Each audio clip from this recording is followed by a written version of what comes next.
Welcome to The Explainer. Today, we're going to dig into a really powerful century-old essay that asks a question so fundamental it honestly feels like it could have been written this morning. It gets right to the very core of our modern world. So, the author, Harry Emerson Fosdick, he argues that our entire civilization and, our own lives can be broken down into these two things. On one side, you've got the means. That's all the tools, the technology, the science, basically how we live. And on the other side, you have the ends. That's the purpose, the values, the goals, the why. The very reason we live in the first place. Now, to get right to the heart of it, Fosdick borrows this incredibly sharp line from Thoreau, and it just perfectly sums up the central paradox of our time.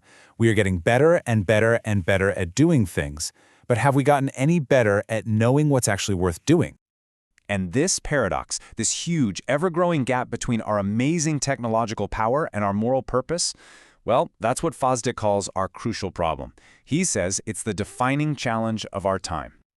This table really puts our whole era into some startling perspective. I mean, think about Periclean Greece, right? Their means were super primitive, but their ends, philosophy, art, culture, they created this incredible treasury for the entire Western world. Or the Galilean disciples. They lived in hovels, they traveled by donkey, but their end was a spiritual transformation that literally changed history. And then, there's us. We have scientific mastery, but what goes in that final box? That giant question mark? That is the entire point. Okay, so how does this problem actually show up in the real world? Because it's not just some abstract idea. Fosdick points to several really striking and frankly almost comical symptoms of this sickness. First off, he just points to the sheer absurdity of it. We create a world-changing technology like the radio, right? A device that can connect all of humanity, and one of its early uses is to spread total foolishness. I mean, it's a perfect, almost laughable example of a magnificent means serving a ridiculous end. And then he takes a look at the movies. He critiques how these powerful new forms of media are so often just commercialized to appeal not to our best instincts, but to our worst. This amazing instrument that can teach us through our eyes, the fastest way to learn, is so often used to just chase a profit by making vice look glamorous. And this is where the problem really escalates to the most dangerous symptom of all. Our scientific genius, it hasn't eliminated our age-old conflicts, no. It's simply given us terrifyingly efficient ways to carry them out. We've gone from old-school battles where a few hundred people might die to developing weapons that can wipe out London or Paris in a single afternoon. This all leads to Fosdick's really stark warning. Without a strong sense of purpose, of noble ends, our own progress becomes our greatest threat. Our tools without any guidance are going to become our ruin. But Fosdick doesn't just leave us in despair. He was an optimist, actually. He argues that a revival of purpose, of spiritual ends, isn't just possible. He thinks it's inevitable. And he systematically takes apart three common objections to this idea. He lays out three core reasons why our focus is pretty much destined to shift back toward meaning, and it all starts with a really simple observation about human nature. So the first objection he tackles is this idea that we're just too satisfied with all our new toys to care about deeper questions. But Fosdick pushes back. He asks, are we? Are we really? Have all our modern conveniences, all our cars and gadgets, have they actually brought us true, deep happiness? He argues that we are not dogs, satisfied just because someone throws a few bones our way. We're human. He says the deepest kind of hell is to have everything to live with, but absolutely nothing to live for.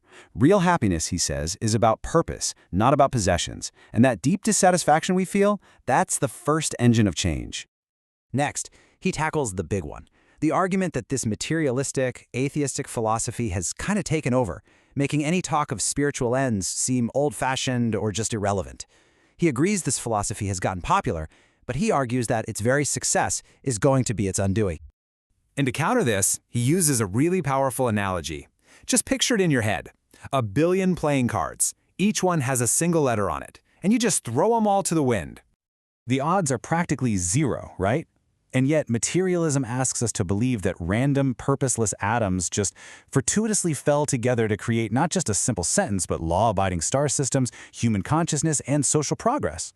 He argues that when you really think about it, materialism leads to a world that just doesn't make any intellectual or spiritual sense.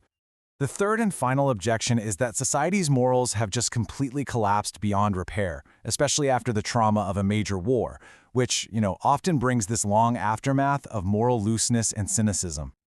Fosdick's answer here is just brilliant. He points out that history moves in cycles. The pendulum always swings. He uses this fantastic image of a daughter, looking all sensible and demure, telling her flapper mother to stop trying to be so modern because it's already out of date. The next generation inevitably reacts against the excesses of the last. And that reaction, that's the third reason for hope. And this brings us to the final critical point of his entire argument. It's a powerful summary of our condition and the choice that we all face.